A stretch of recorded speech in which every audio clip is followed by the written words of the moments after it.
get serious about building content sites and building a profitable business online? Welcome to the Niche Website Builders Podcast. We bring you the latest field-tested tips, tricks, and strategies for building a profitable online asset. We interview industry experts, share customer success stories, and reveal our own experiences working on hundreds of sites to inspire and motivate you to make something happen. Let's do this.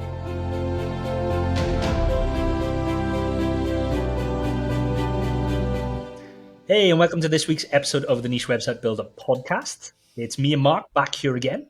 We thought we'd jump back on the intro of the podcast last week. I mean, since James took over the show, it's grown massively. We've got a ton of new listeners and some new audience, so we thought we would introduce ourselves again. And we're probably going to do this for every episode going forward now. It's really awesome to get back involved in the podcast. If you are listening and you're expecting James, don't worry. James is coming up shortly, and he's got an awesome guest planned for you. We're excited for this episode. But we just thought we'd tell you a little bit about what we're doing this week, because we're working on some exciting stuff. We've got some exciting live streams coming up, and we've also got some exciting deals, because it's Black Friday. It's still Black Friday's going on. So, Mark, what have we got going on the live stream this week? Yeah, so as of today, you just missed, but you can go back and watch it on the channel. We analysed 5,000 content sites, and this is what we found. So this is our big data project where we've essentially analysed a bunch of sites to answer the age-old question, like, you know, how much did it take for me to get to $1,000 a month or $2,000 a month? So we've done that kind of analysis to work out, you know, on average, how many posts do I need? On average, what authority do I need in this niche to achieve $1,000 a month? So we've checked that out if that's something that's interesting to you. That was recorded as a live stream today. And also top tier links, using data to create stories journalists love. That's the one that's coming up on Thursday this week. So again, we've recently launched our digital PR service.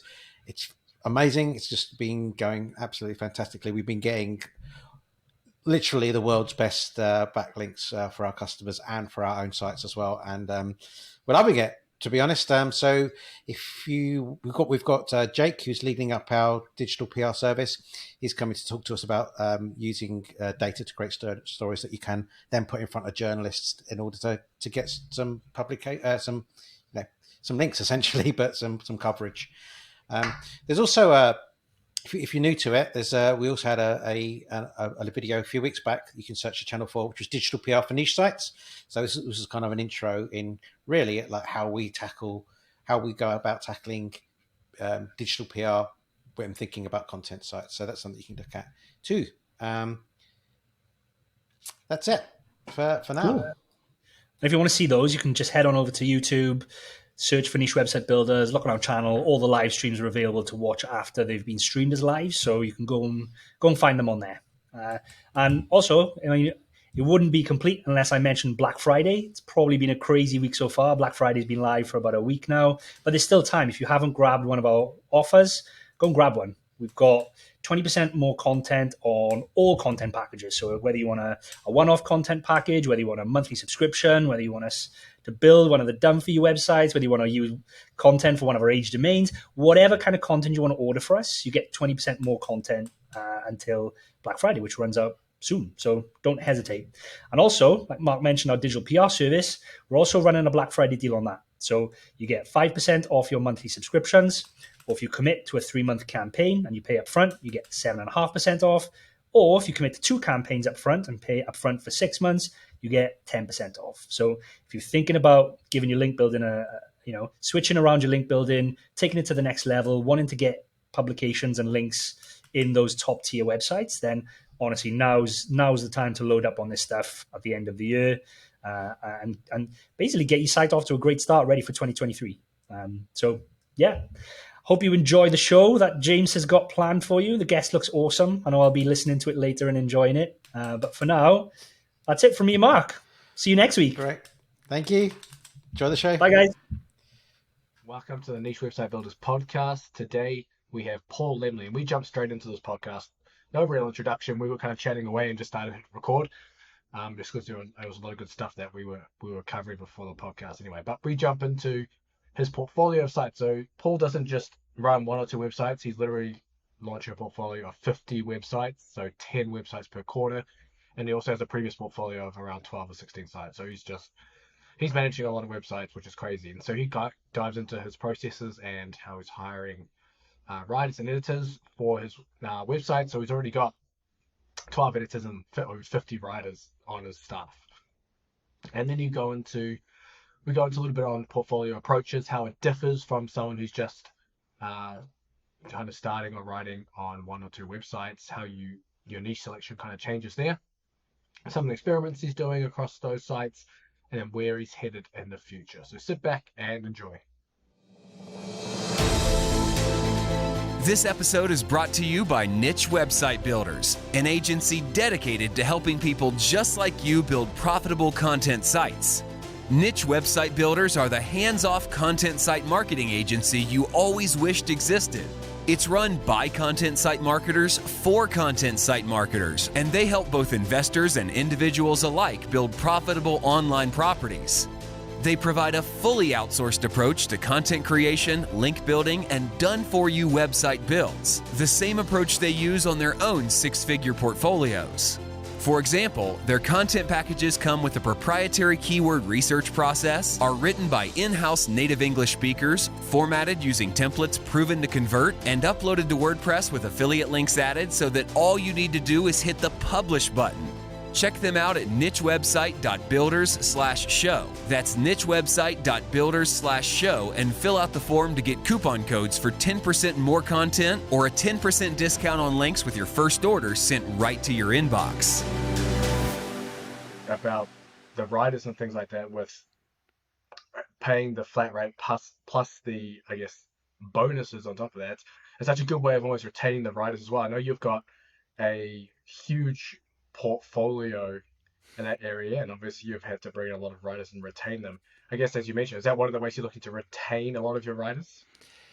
Yeah, it was sort of the model that we created is helping us retain writers and retain the good ones, especially because we're launching 10 sites per quarter for 15 months, so 50 total sites.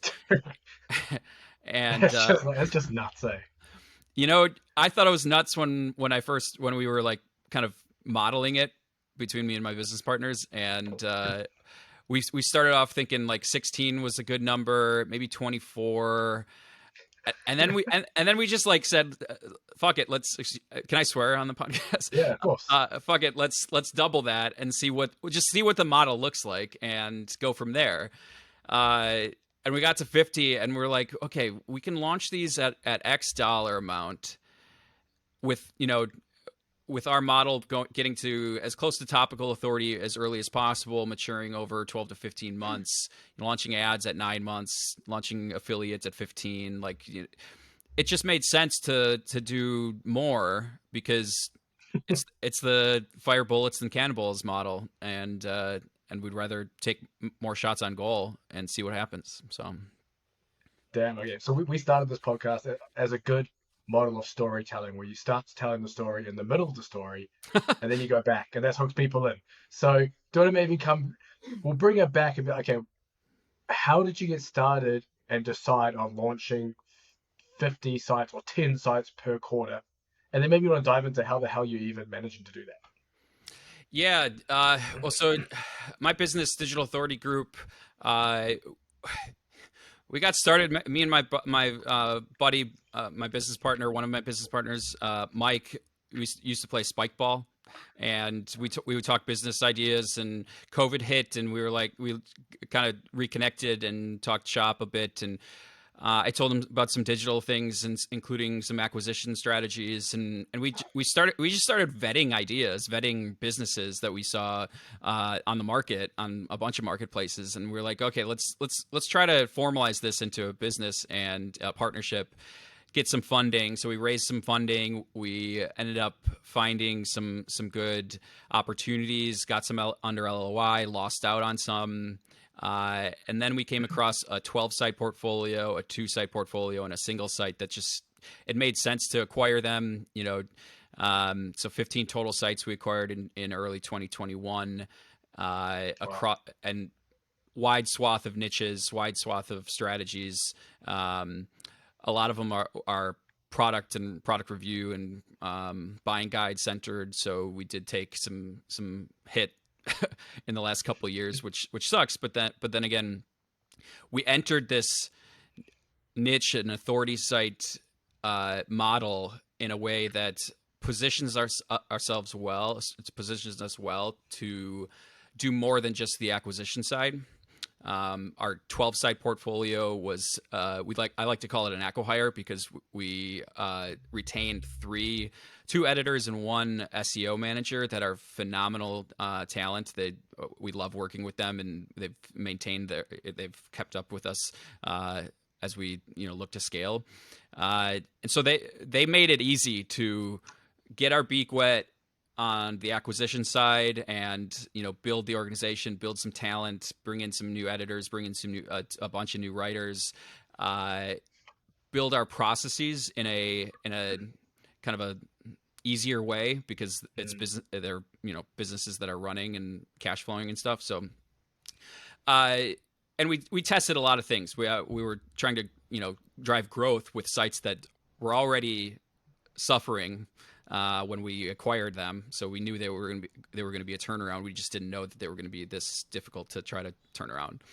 And then the end of 2021, we looked at each other like, there's got to be more to this than just the acquisition side and kind of lagging and dropping revenue. And the buy and build kind of dichotomy was always in the back of our minds, and we met a great advisor that has done the build side 4 times. He probably has been on the podcast. He's been on multiple other podcasts, but Ewan Finzer, and he essentially gave us the keys to his kingdom to help us build out our models. He gave us assumptions on how many articles do we need to seed each site? How much should we spend per article? What's the maturation rate or pace per month? What type of RPMs can we look at in specific niches? So we built out this massive spreadsheet, essentially a model to forecast how long it would take to mature 50 sites, 16, then 24, then 50 sites. The assumptions on good, better, best. So each cohort has a good, better, best model on traffic and revenue potential. And then we started fundraising. We started vetting niches, and things just kind of compounded from there.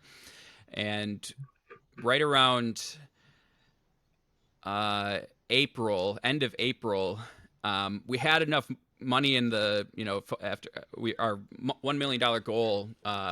We had like 70% raised at that point, and we're like, well, we don't want to twiddle our fingers while we have cash in the bank. So we decided to just launch our first cohort. So we launched our first cohort in June, scaled to 10 editors, 25 writers at that point, and now we're at about 12 editors and 50 plus writers, and we're in our second cohort. Wow. So with 20 live sites, and we'll have all 50 live by this time next year. Wow. So how did you fundraise that money to be able to buy these sites? Well, my business partners put in half, so they're a majority. Okay. That was. I mean, they're it's a family office that acts like a private equity fund. So they have relationships. I have relationships that we've tapped. Our advisor, Ewan Finzer, has relationships that he's tapped. Actually, a significant amount of our new investors have come from Twitter. I've been tweeting a fair amount in the last 6 months. So and actually most of our editors and writers have come from Twitter too. So I have to say, Twitter's the place to be if you want to find some investors or grow your following and find good talent to help you grow your site, your single site or portfolio of sites. So yeah. I wanted to dive in to essentially your hiring process and your processes for the site, because managing even 10 sites is a lot per quarter, but you're getting up to 50. So what kind of processes do you have in place to make sure things run smoothly? What is your role within those processes? And maybe we'll jump into a little bit of the hiring stuff.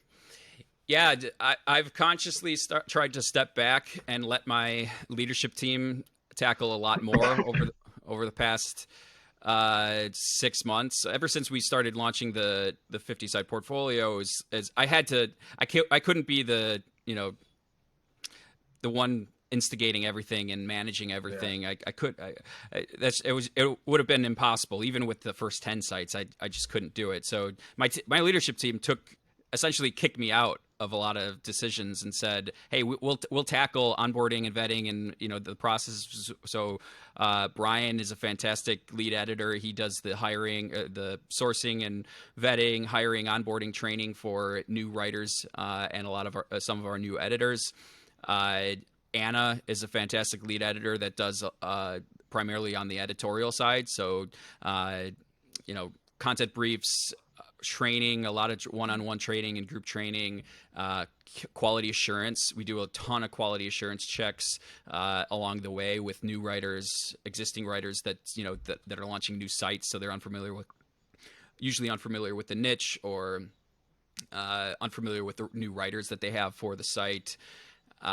So I can't take credit for a lot of the stuff we do because my team is so phenomenal. Oh, and then Marco, he's our SEO manager. He's freaking awesome. He primarily helps vet. They all help vet and pick niches with us. They've done this before. They were with the 12 site portfolio that we acquired. They grew that thing into a beast with the previous owner. So their institutional knowledge of what it takes to run content teams, what it takes to produce quality content is the backbone of our organization. So, yeah, I mean, they make it incredibly easy to get shit done and get content produced. And so, I give all the props to them when it comes to the content. But building the processes, I'm helpful in that regard. I don't want to force their hand. I've forced some things on them in the past that ended up not working. So I don't want to, instigate that. A lot of times they'll bring me a new tool that they want to test out. We're testing a new tool that I'm really excited about this week.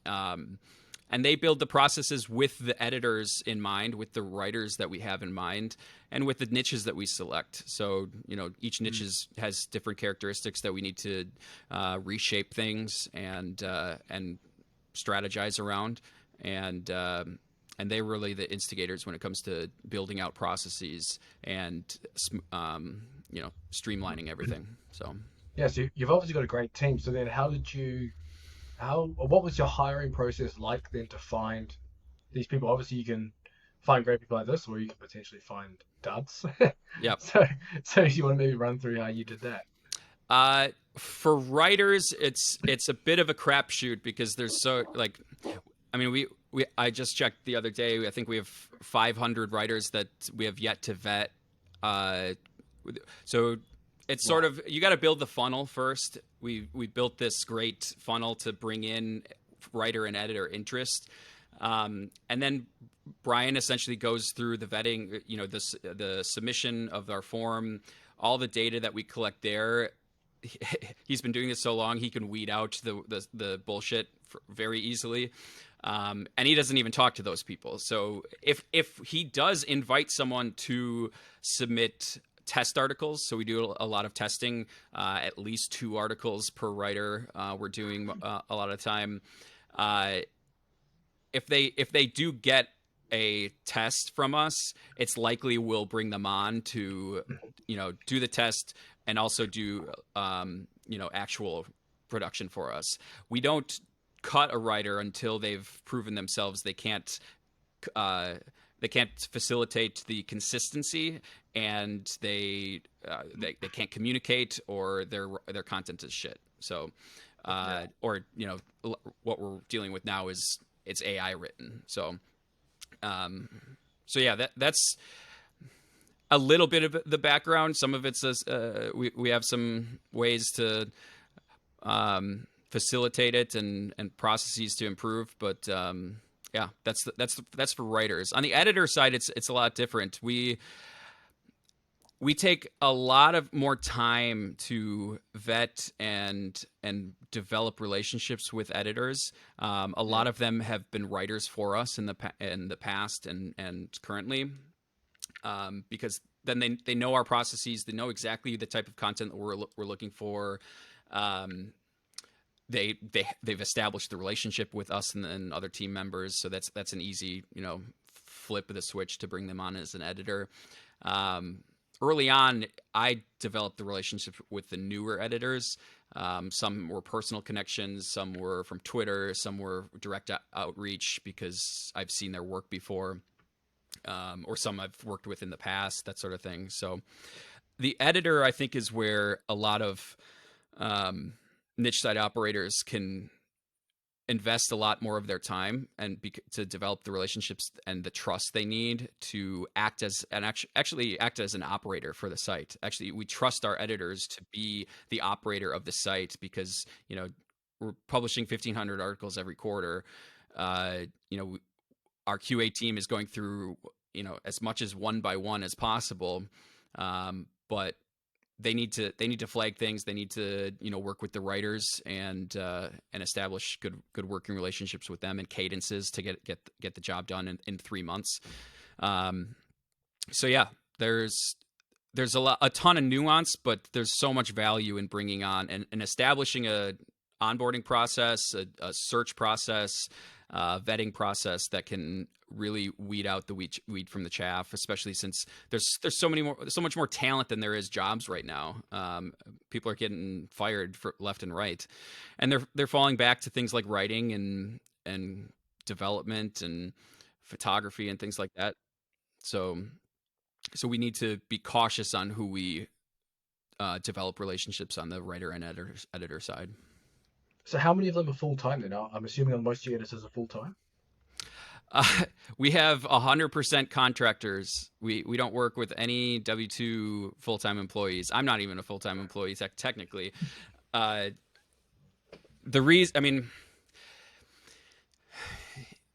We haven't found a writer or an editor that wants to do this as a full-time job yet.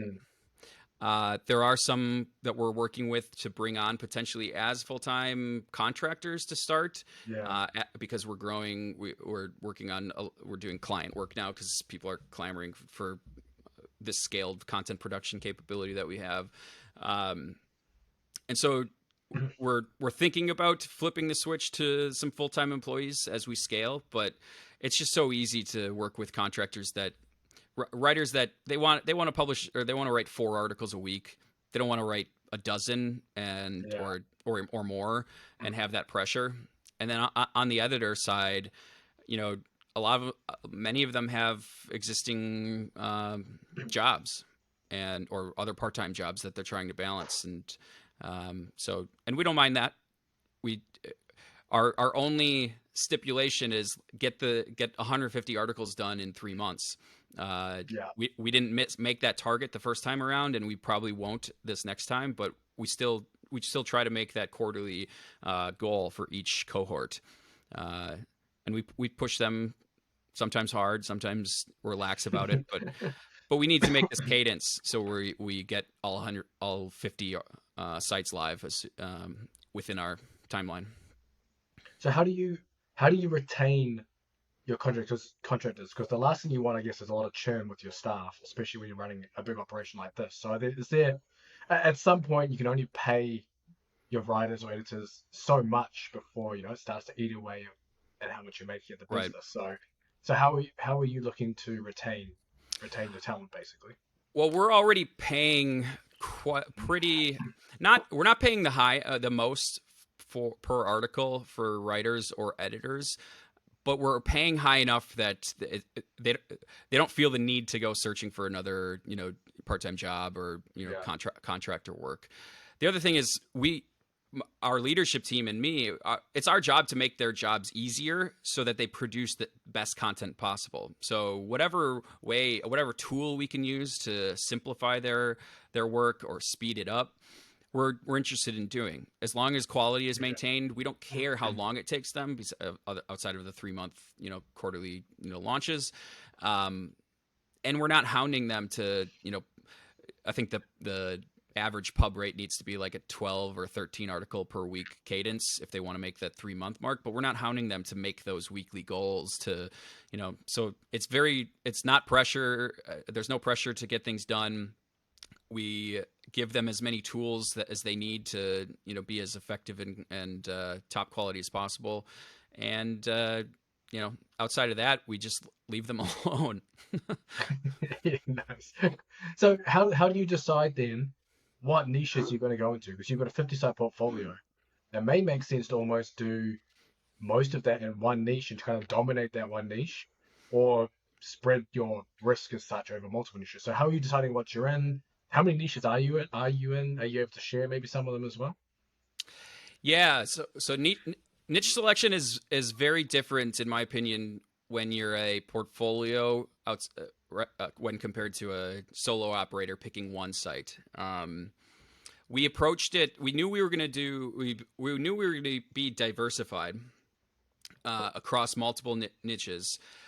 The only thing we were open to doing, and the reason why, one of the good things about launching 10 per quarter is that in our 3rd, 4th, and 5th cohorts, we can look back at the niches that are doing well from the 1st and 2nd cohort. We have own data then to suggest, okay, this niche is great. What are some secondary niches or similar niches around it or similar topics around it that we could launch in and own that larger niche or own a genre, if you will.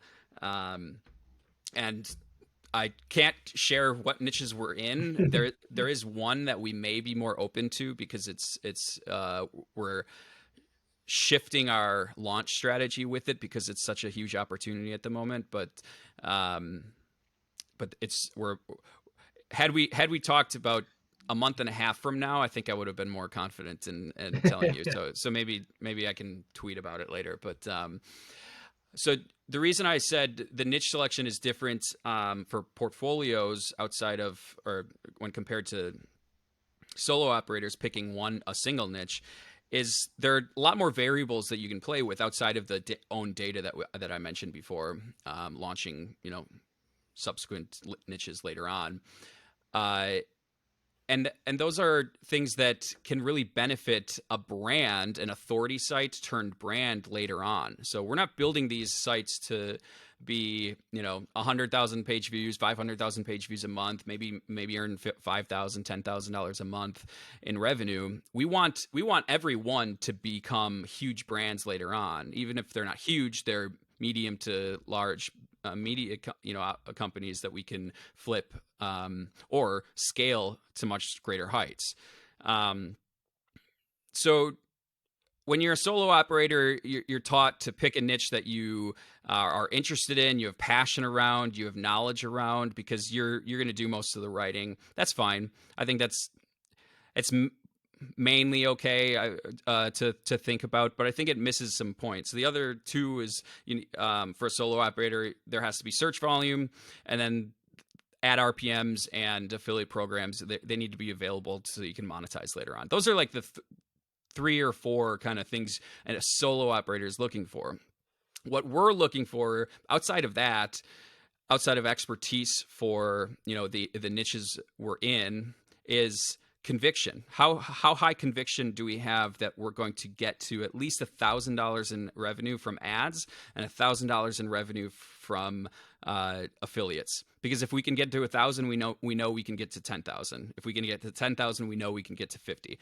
So how high? It's actually a rating scale that we place on each niche. So we're vetting each niche. We're then rating them against each other through these new decision points. A few other decision points that we go through are opportunity cost.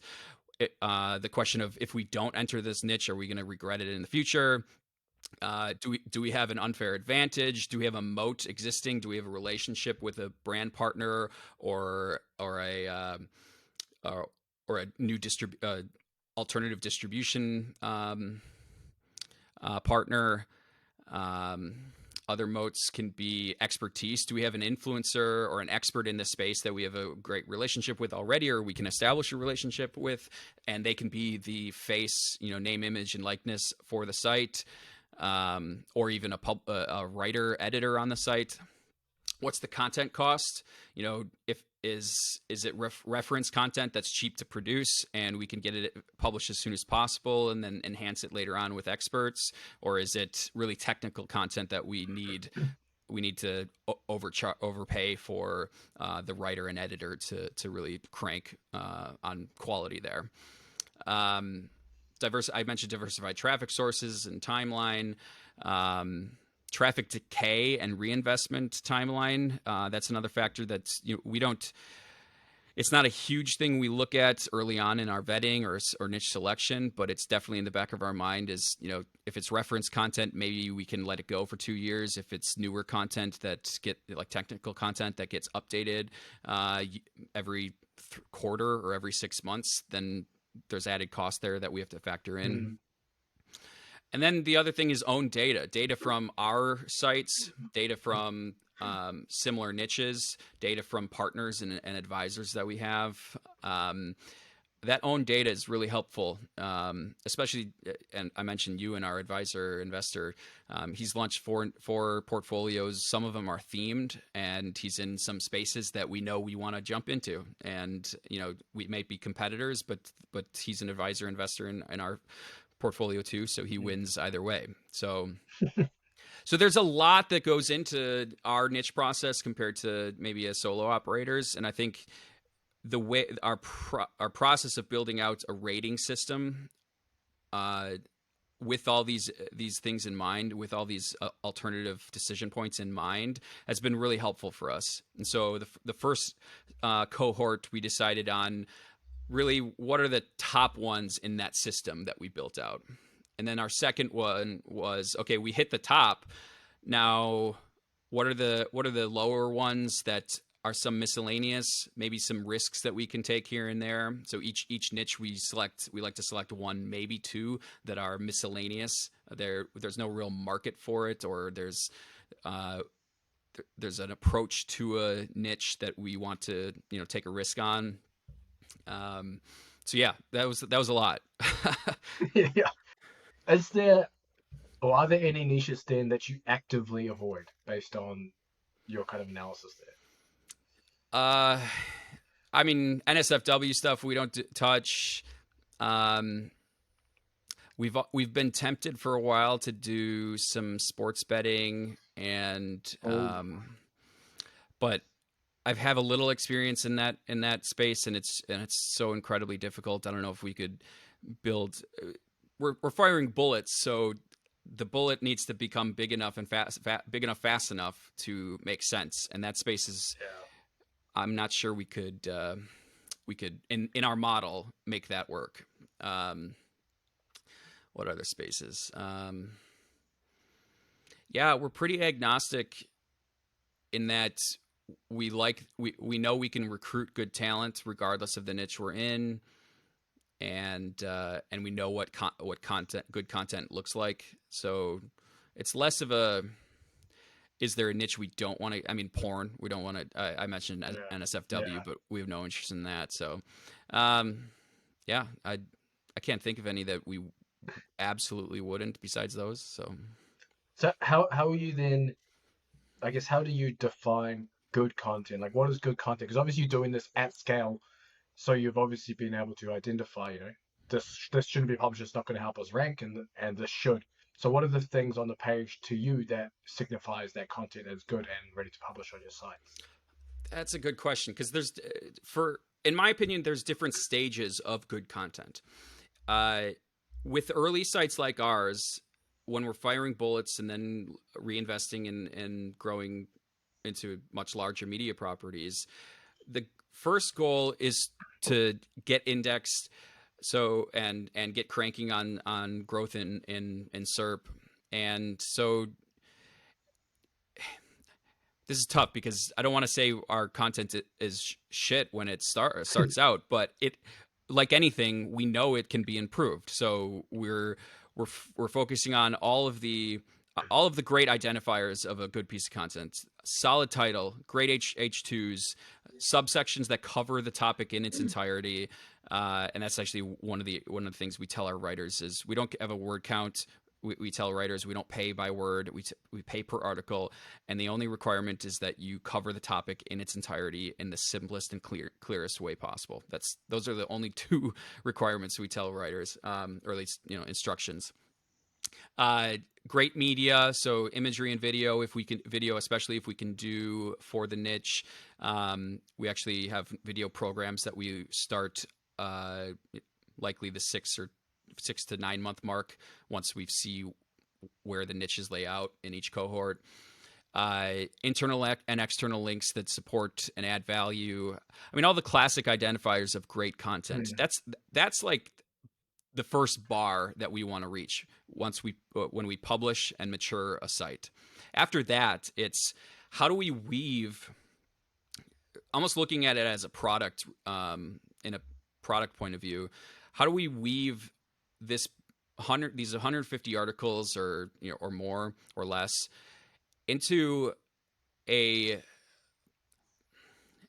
guided, essentially a guided meditation for that niche. So, I mean, I don't know if I can make an example, but it's how do we fill in the gaps of questions that people have in the specific niche? How do we entertain them in ways that they didn't think that a boring niche or a topical niche could help out? How do we bring in expertise that 10x's the value of that content, not just goes into the basic information that someone needs to know to get started, but like the in-depth nitty-gritty that the intermediate person or the advanced person really needs to know or is clamoring to know.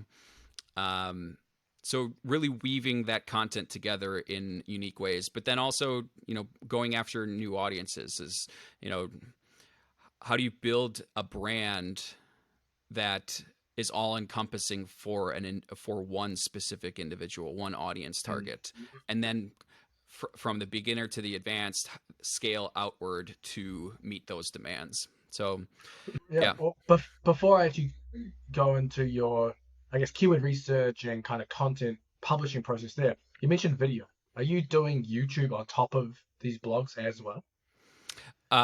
Yes. And we're dabbling with alternative video like YouTube Shorts, TikTok, Instagram Reels. A lot of so actually I can talk about this. This is fun because the way we think about video is the next stage of that content quality. So we're publishing 150 articles.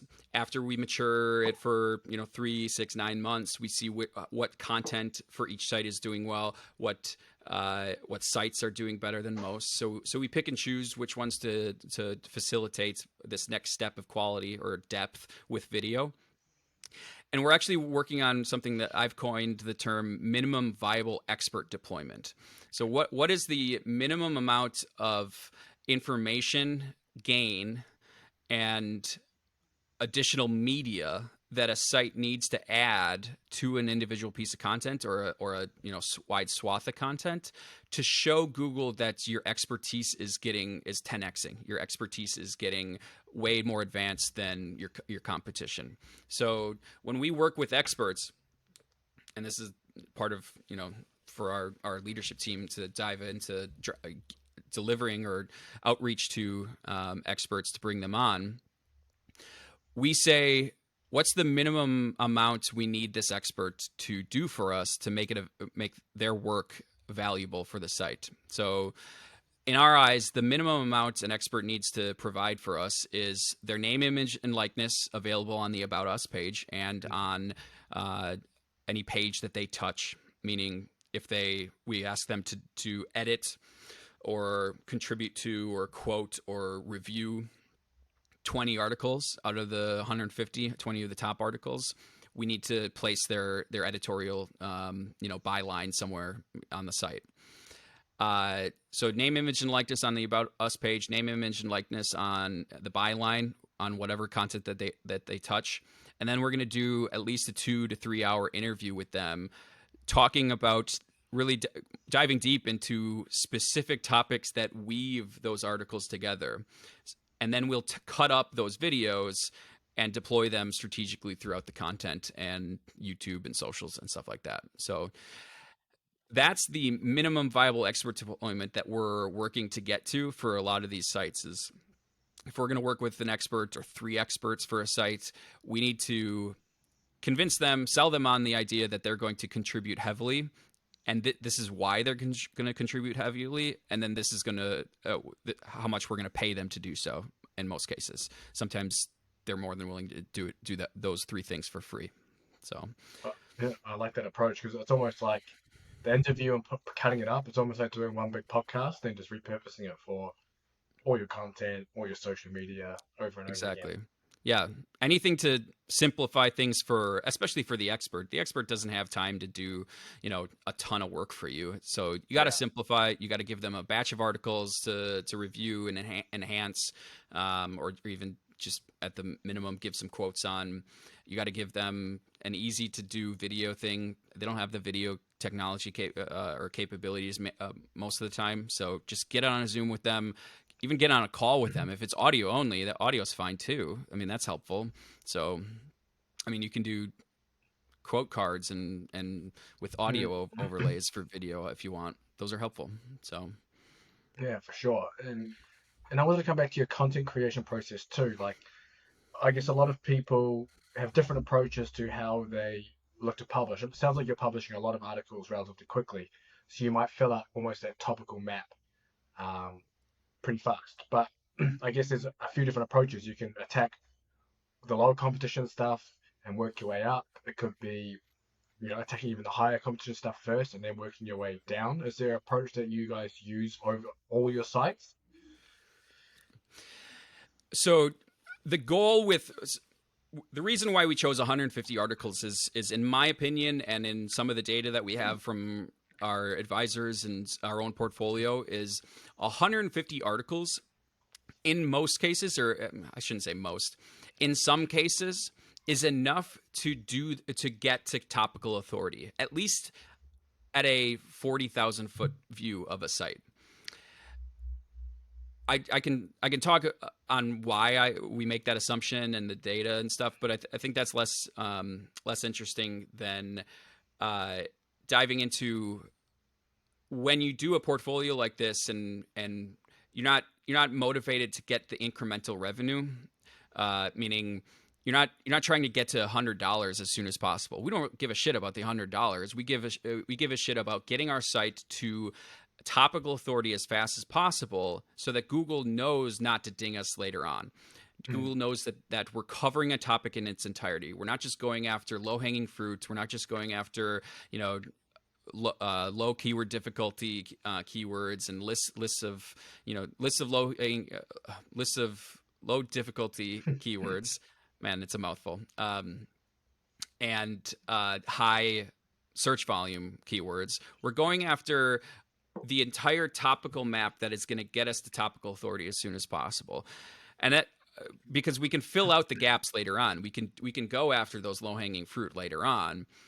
We think it's prudent to, one, get to topical authority as soon as possible to prevent getting dinged as soon as possible, and then fill in the gaps where needed. There are some niches that we find that getting to topical authority takes 50 articles, and then you can fill in the gaps with 100 low hanging ones. There are some niches that the one I'm excited about in this cohort is this new strategy we're working on, but the evergreen content isn't.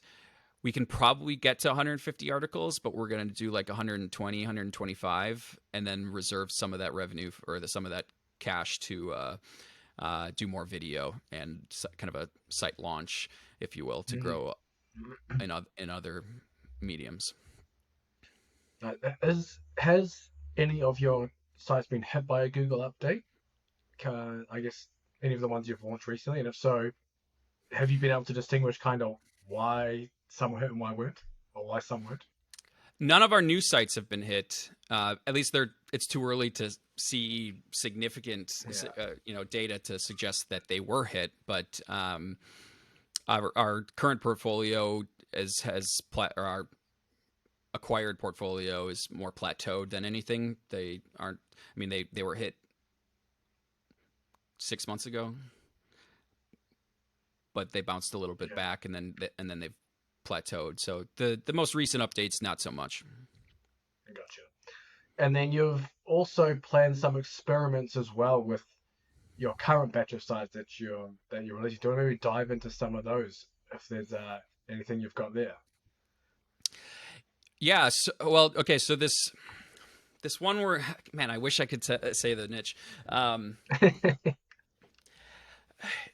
Because we're in a position with our video capability, we have some video talent on the production side, and we're getting more reps in on convincing influencers and experts to do more video for us. So being on camera talent, that a tandem launch of maybe 150 articles, evergreen articles, and then a 2 to 3 month sprint on social, primarily TikTok, YouTube Shorts, and Instagram Reels, because they're getting so much attention and push right now, and then an early email effort. So those 3 things, I think, are going to be an interesting launch effort.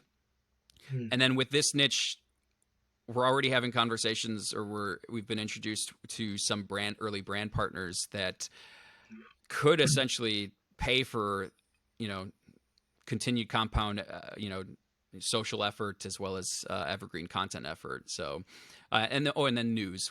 This one is a bit more trending news. So, we'll be doing a bit more a more consistent trending news effort with it as well. So I'm excited to see how those 4 things kind of work together to launch a site in this same model that we're doing. Just doing video and social and email a lot earlier than we had planned. Gotcha. So, how are your sites monetized other than display ads and affiliate? Is that kind of the model you've gone down, as exclusively that to maybe keep things easy and simple, or are you kind of branching out to other things too? Yeah, so for this the 50 site portfolio, those are ads and affiliates are the primary.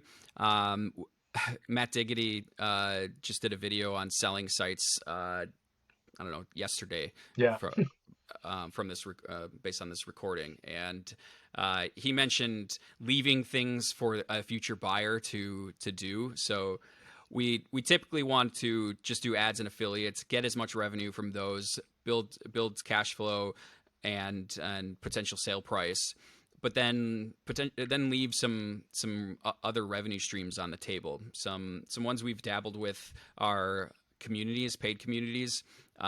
We do direct brand sponsorships.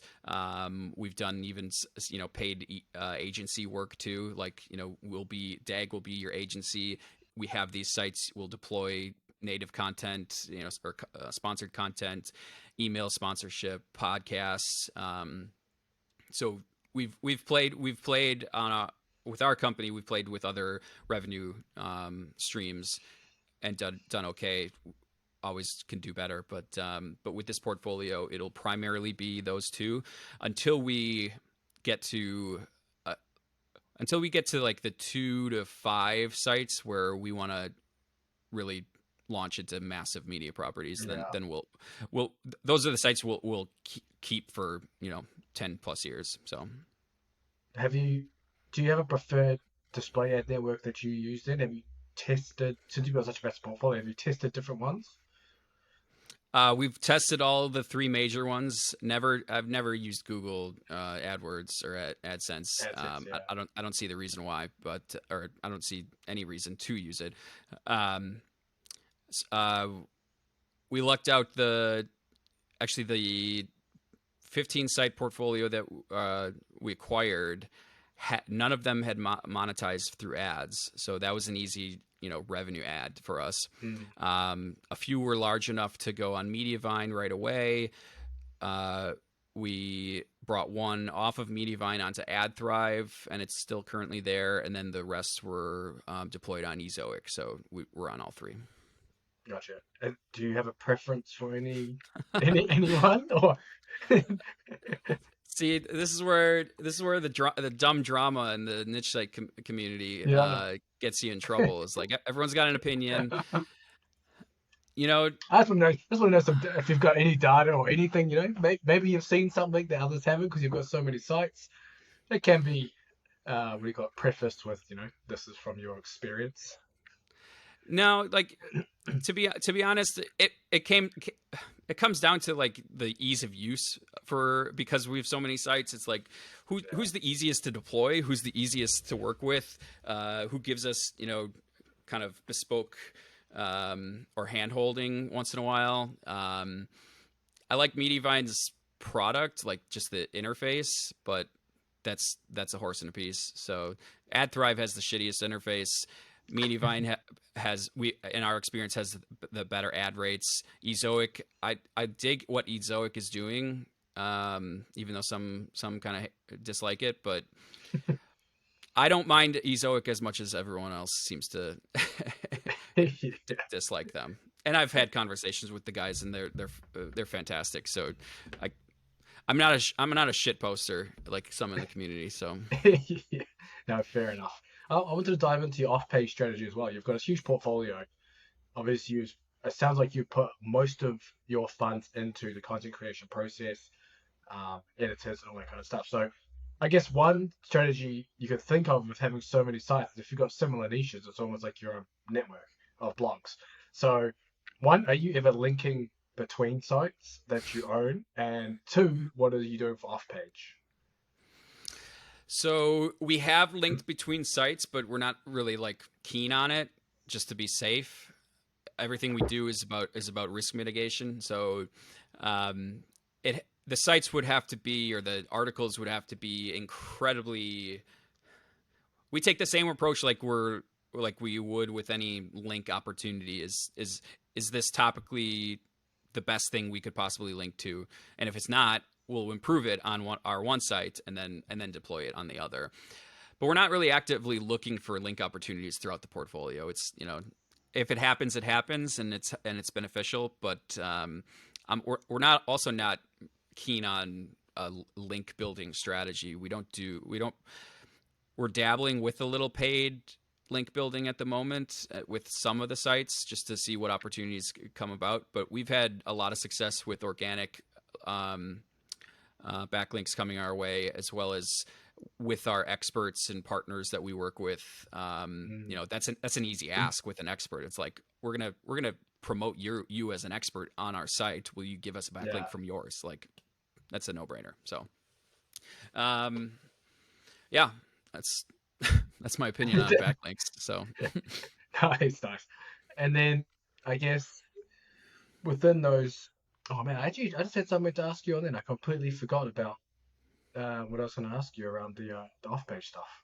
But that's all right. Well, I'll move on. I've got some other things anyway regarding, I guess, internally linking. You mentioned obviously your internal links as part of your good content as well. Are you, with so many pieces of content being published, how are you looking to internally link, especially to potentially older articles that you've written, or even to the newer ones, because maybe the 100 articles back written 2 weeks ago, completely forgotten about them. So how are you kind of keeping up?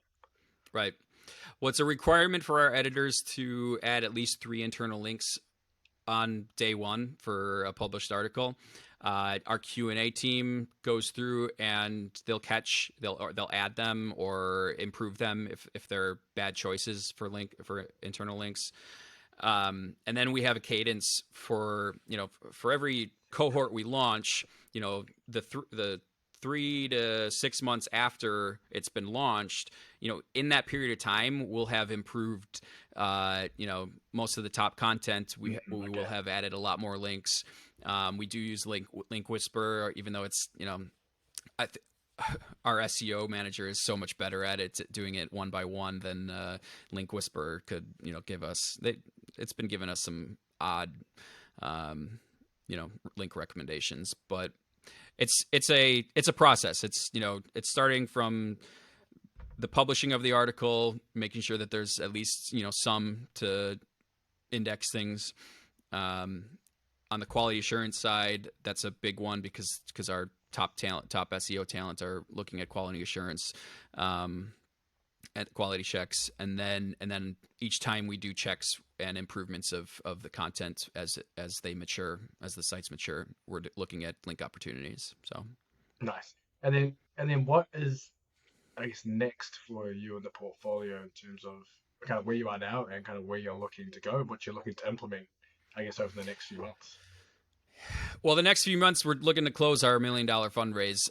Because we've launched early, I hadn't really been focused on closing the fundraising. So I think we have like 185K left, which we have, 20 people we're talking to at the moment that still have interest, but we definitely want to close that as soon as possible. So, just a selfish plug here. If you're looking at investing in niche sites as an alternative investment, hit me up. I'm ready to chat. Outside of that, I'm excited for this one site launch in cohort 2. It's gonna be dope. It's gonna be a lot of fun. I'm excited to see, what type of results we get from it, because it could really reshape how we approach portfolios.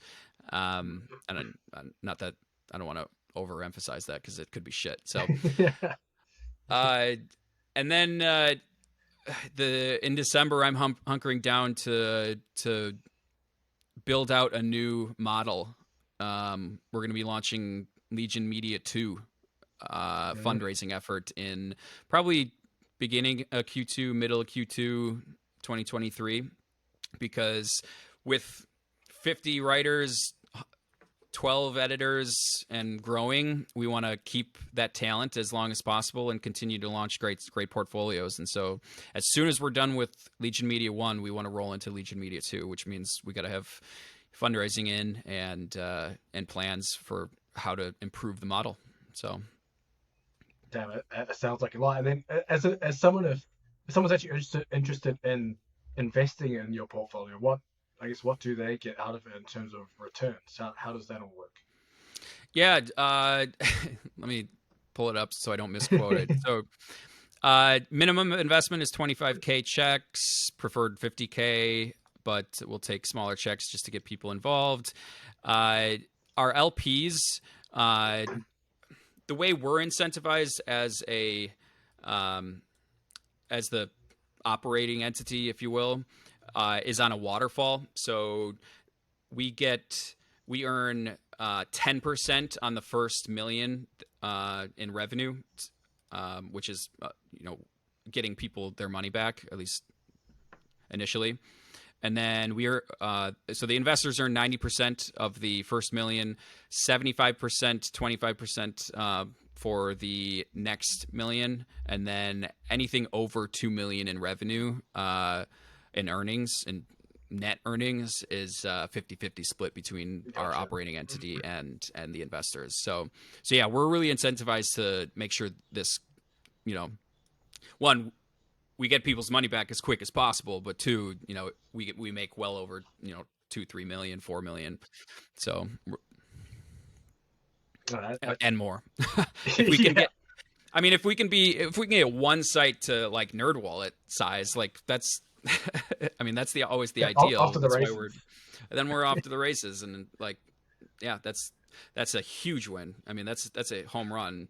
If we get a triple with a site that sells for 6, 7, 8 million just on that one, that's amazing too. So nice. And that 50-50 split counts also for when you sell the site in terms of that's site sale, that's revenue coming in from everything. So awesome.